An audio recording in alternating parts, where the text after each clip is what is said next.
اهلا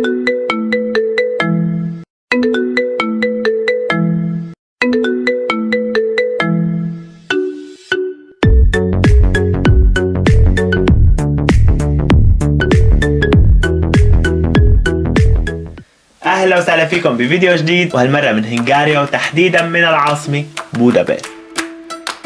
صراحة ما بعرف ليش هالمدينة مو اخذة حقها باوروبا، ومعنا بشهرة باريس وبرشلونة وغيرهم، مع انه برأيي الشخصي احلى منهم بكتير. بودابست هي خليط بين اناقة مباني روما، طبيعة البرتغال، وجمال الشوارع ببرشلونة، والاضاءة الحلوة بباريس بالليل. مع هيك هالمدينة أرخص من كل اللي ذكرتهم. نصيحة شخصية، إذا حابين تروحوا بأوروبا عما كانوا مو عارفين تقرروا لوين، فلا تترددوا واحجزوا فورا على بودابست.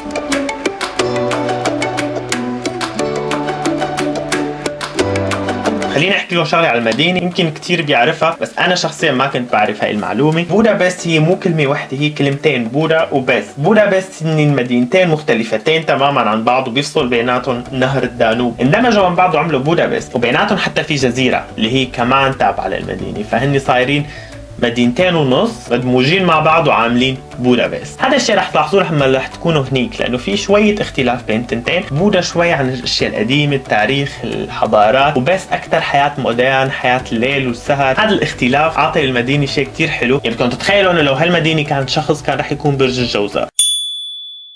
إذا حابين تروحوا على بودابست جيبوا تليفوناتكم وافتحوا الاب ستور، لأنه في برامج لازم تنزلوها إذا بدكم تروحوا، رح تساعدكم كتير وتسهلكم السياحة ببودابست. إذا كنتم مثلي ما بتحبوا الرياضيات وما حابين توجعوا راسكم، فلازم تنزلوا برنامج يحسب لكم فرق العملة، حتى مو كل شغلة تشوفوها تسألوا حالكم هي قديش باليورو او بالدولار او بالعملة اللي انتم حابين. في ابلكيشن تاني اسمه Get Your Guide، هذا بيفيدكم مو بس ببودابست، بكتير محلات حابين تروحوا عليها فيكم تشتروا منه تيكت، بتشوفوا اذا في ايفنتس او حفلات موجودة حواليكم. هو بيشبه التريب ادفايزر بيك باس تورز. هذا البرنامج خصوصي للباصات السياحية اللي بتكون مفتوحة من فوق البيك باس. كمان هذا البرنامج فيكم تستخدموه بكذا بلد، مو ضروري ببودابست. اذا حابين تطلعوا بهذا الباص فالبرنامج رح يسهل عليكم كتير. والتطبيق الاهم من كل اللي ذكرتهم هو تطبيق بولت. ببودابست ما في اوبر، بس بدل الاوبر بتلاقوا بولت اللي هو نفس الاوبر بالضبط، حتى التطبيق يعني منسوخ نسخ من الاوبر. نفس التطبيق فيكم تاخذوا كمان سكوتر الكتروني اذا المسافه مو كتير بعيده. الشيء اللي ما لازم تعملوه ابدا ولازم تنتبهوا منه انه توقفوا تاكسي بالشارع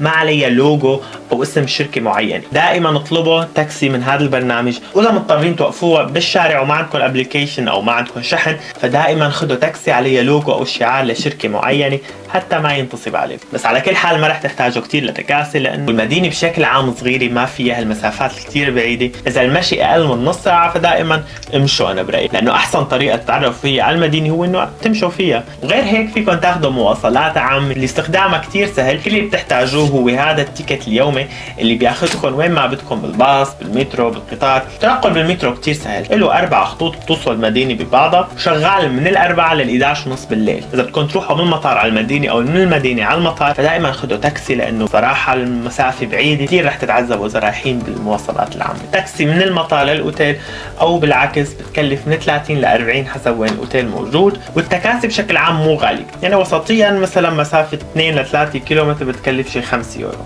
لتشتروا التيكت تحتاجوا الماكينه اللي موجوده بمحطات المترو.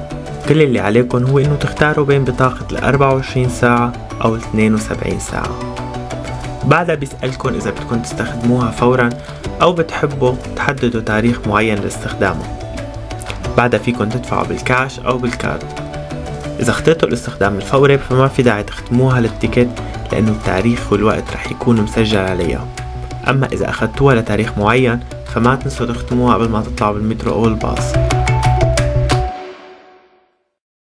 خلونا نبلش جولتنا بساحة هوشوكتيري أو ساحة الأبطال. هالساحة مهمة كتير ببودابست، واحدة من مواقع التراث العالمي. الساحة فيها تماثيل للقادة ال7 اللي كونت المجر بالقرن التاسع الميلادي. مو هذا الحلو بالساحة، الحلو بالساحة هو موقعها الرائع، لأنه حواليها بتلاقوا كتير معالم سياحية فيكن زوروها، مثل متحف الفنون الجميلة وحمام سيتشيني وقلعة فايدونياد اللي رح تكون وجهتنا التالية.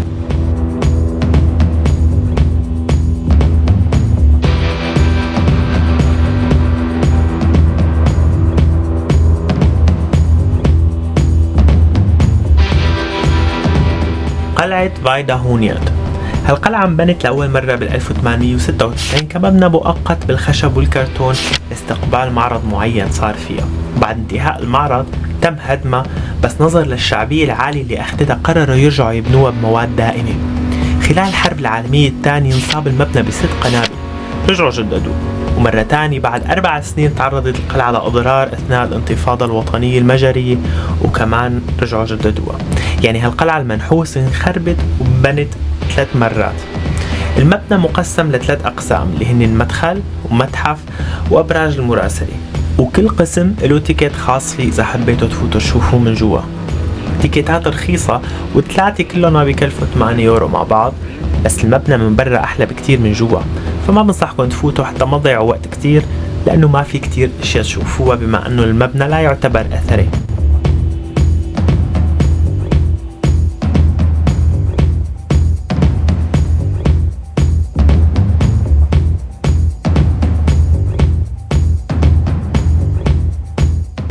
المكان فيه متحف، المتحف شكله كتير حلو من برا وحتى المدخل مبين حلو. المتحف عن الزراعة، الاقتصاد الزراعي. يعني بصراحة بما انه انا ما بهتم بهاي القصص كتير فما فتت، بس اذا حابين تفوتوا feel free.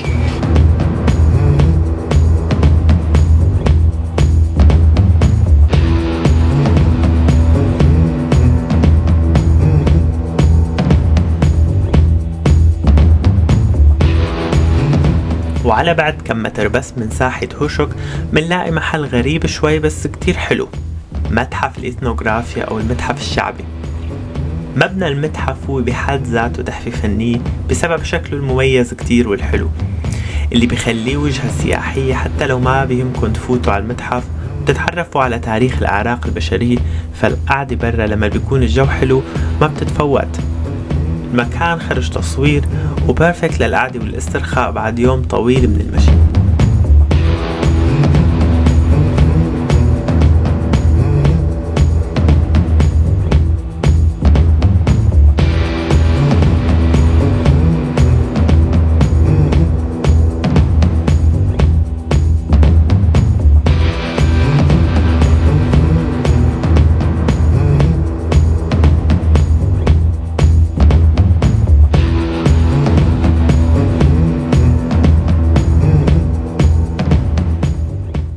جولتنا مكملة على الهايلايت تبع المدينة، وأحلى شي فيها برأيي حمام سيتشيني. منتجع كبير كتير، فيه شي 100 مسبح، والمي اللي فيه بتجي من الينابيع الساخنة من تحت الأرض. الحمام فيه كتير مداخل ومسابح داخلية وخارجية وساونا وغرف مساج وغرف تبديل ومطعم، يعني كتير ممكن انك تضيع فيه اذا فتت وما عاد تعرف تطلع. تيكت بتنشرى من المكان او اونلاين وبتكلف 15 يورو تقريبا بايام الاسبوع و16 تقريبا بايام العطلة. فينك تحجز جلسات مساج من العروض الكتير الموجودة عندهم. يعني هالمكان مناسب للحابب يدلل حاله ويعمل ويلنس داي.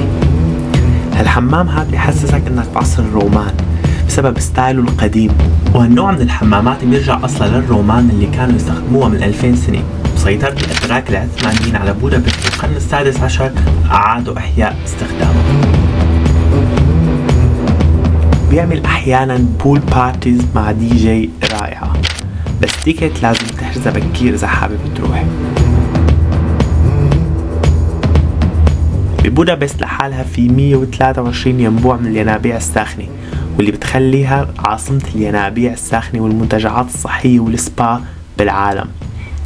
المنتجع الأشهر هو السوتشيني اللي نحن هلأ فيه، بس في غيره كتير من المسابح والمنتجعات الصحية مثل جليات تابع لأوتيل جليات الرائع.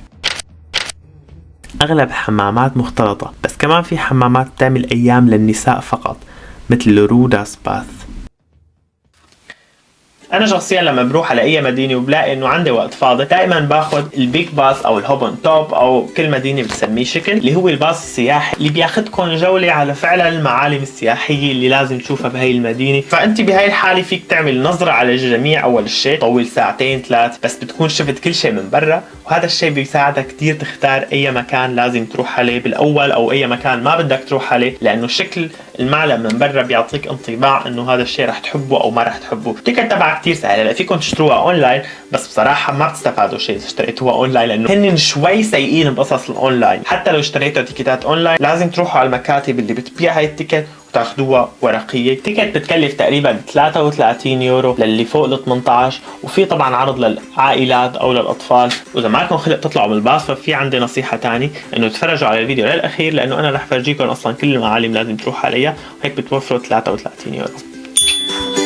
محطتنا التالية هي كنيسة ستيفن بازيليكا، أكبر كنيسة ببودابست. هالكنيسة قادرة تتسع ل 8500 شخص بنفس الوقت، وبتضم الكنز الأكثر قدسية بهنغاريا، واللي هو اليد اليمنى المحنطة للقديس سانت ستيفن اللي الكنيسة مسماية على اسمه. تيكت فيكن تشتروها مباشرة من المحل اللي جنب الكنيسة، وحتى لو كان في طابور طويل فالطابور بيمشي بسرعة وما راح توقفوا وقت طويل. تيكت بتكلف 3 يورو تقريبا لتشوفوا الكنيسة فقط، و8 تقريبا إذا حابين تطلعوا على الأبراج لفوق.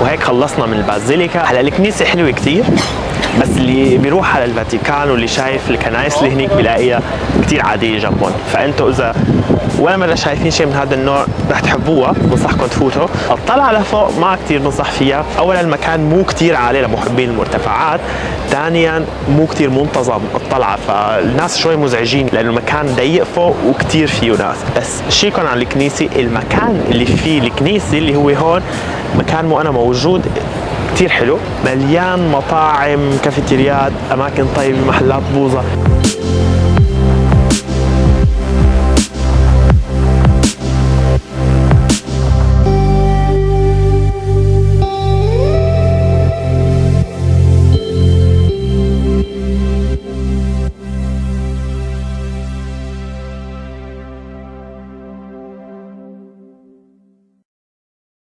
وهلا وصلنا على واحد من اهم المعالم السياحيه ببودابست، البرلمان اللي مشهور بشكله الحلو، خصوصا اذا جيتوا بالليل مع الاضاءه. بس انتبهوا من موضوع التيكيتات، لانه كتير ممكن تجوا وتكون التيكيتات منباعه او خلص ما عاد يبيعوا لكم. حاولوا دائما تشتروها اونلاين قبل ما تروحوا حتى ما يصير فيكم مثل ما صار فيني. المكان بياخذ الحكي غير الشوف صراحه. مبنى ضل 17 سنه عم ينبنى، والمصمم اللي بناه توفى قبل ب5 أسابيع من الافتتاح.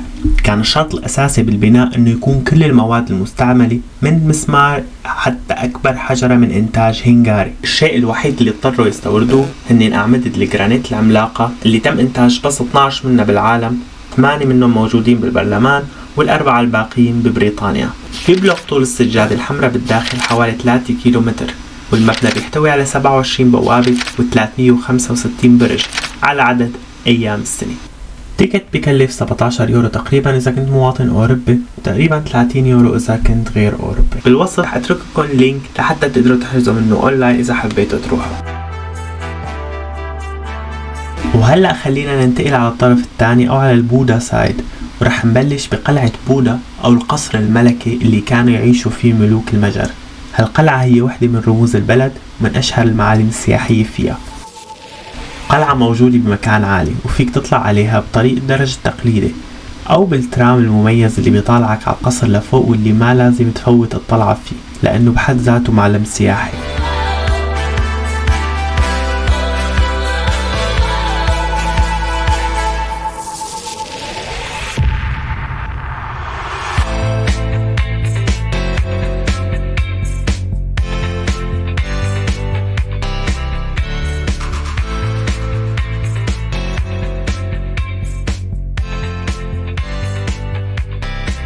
جوا القصر في متحف، بس المتحف الحقيقي هو البناء نفسه والمنظر الرائع اللي بيطلع عليه.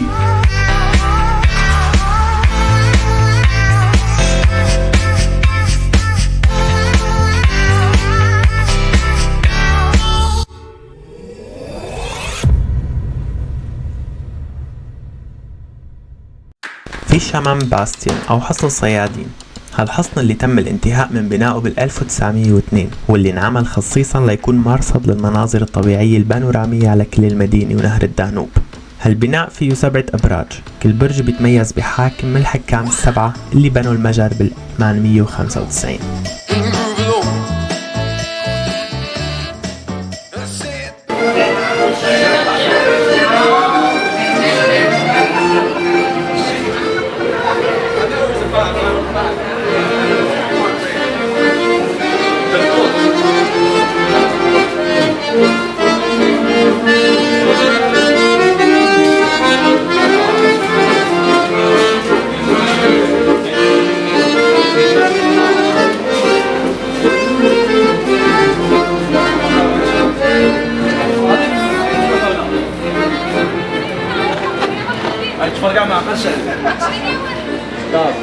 إذا حبيتوا تطلعوا على الأبراج لفوق فالتيكت تنشرى مباشرة من ماكينة بتشبه ماكينة تيكيتات الباركينج وبتكلف 5 يورو تقريبا، بس بصراحة ما في داعي أبدا للطلعة لأنه المكان كتير صغير وما في فرق كبير بالارتفاع، يعني المنظر اللي راح تشوفوه من فوق هو نفسه اللي شايفينه من مكان مو انتم موجودين. وبنفس المكان موجودة كنيسة ماتياس اللي كمان تعتبر واحدة من المعالم السياحية المشهورة ببودابست. تمثال الحرية أو السيتاديلا، تمثال مبني بحيث تقدر تشوفه وين ما كنت ببودابست. طلع لعنده صعب شوي لأنه بأعلى قمة بالجبل، وللأسف المنطقة كانت مسكرة بسبب أعمال البناء لما رحت، بس مع هيك كانت الطلعة محرزة لأنه المنظر من فوق كان خيالي. مثل ما شايفين للأسف المكان مغلق، نحن تقريبا جوا ما في فرق كبير، يعني هالمترين هدول. حلو هون هو المنظر اللي بتشوفوه من هون، نحن تقريبا على راس الجبل. الطريق كان كتير حلو، يعني هدول بيحبوا الطبيعة، اللي بيحبوا يتمشوا شوي بالغابات، فالمكان مناسب.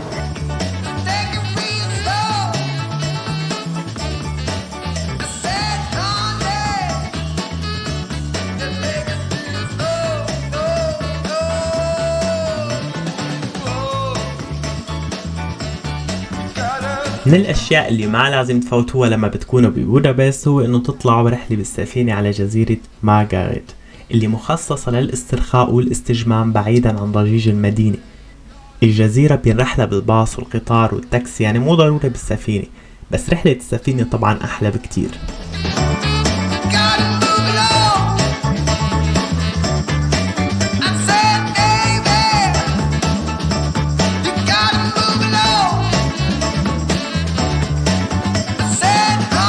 اسمعوا على السمع. خليني بس احكي لكم هالقصه اللي هلا كنت عم اسمعها بالجايد الديجيتال اللي موجود بالسفينه. هاي الجزيره اللي اسمها مارغريت كان اسمها جزيره البنات ايام الاحتلال العثماني. ليش؟ لانه الباشا العثماني او الحاكم اللي كان بهداك الوقت كان عاملها جزيره الحرملك، حاطط كل الحرملك تبعه فيها، يعني كان بده جزيره فقط للحريم اللي عنده، يعني السلطان ابدا ما كان له سئلي، مدلل حاله منيح. على تطبيق Get Your Guide اللي فرجيتكم اياه باول الفيديو فيكم تشوفوا امتى في رحلات، بقديش التيكت، واي ساعة لاي ساعة.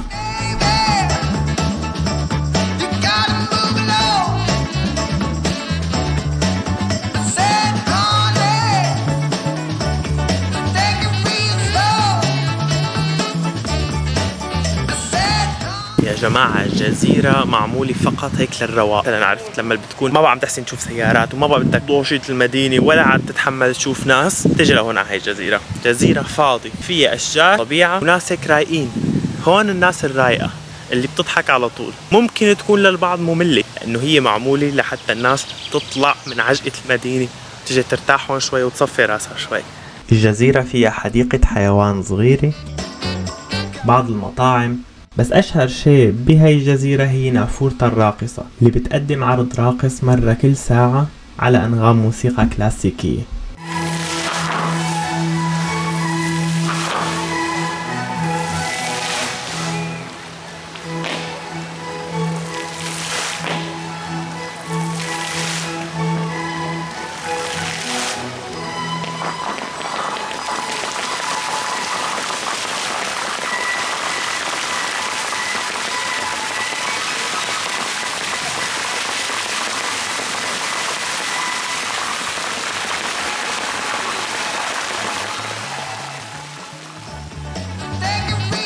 هيك بنكون خلصنا الفيديو، بس لسه ما خلصت جولتنا ببودابست. هذا الفيديو رح يتبعوا فيديو تاني خصوصا على المطاعم، الاكل، الكافيتريات اللي ببودابست، لانه هدول لحالهم بدهم فيديو خاص فيهم. اتمنى يكون عجبكم الفيديو وان شاء الله تستفادوا منه اذا رحتوا على بودابست. اذا حابين تعرفوا تفاصيل اكثر عن الاماكن اللي كنت موجود فيها بالترتيب والمواقع تبعها، ما تنسوا تتابعوني على انستغرام، فيكم تسالوني اذا بدكم بشكل مباشر عن اشياء حابين تعرفوها. اذا عجبكم الفيديو ما تنسوا تضغطوا سبسكرايب، لايك، وتابعونا القناه شوي. اشوفكم بفيديو جديد وباي باي.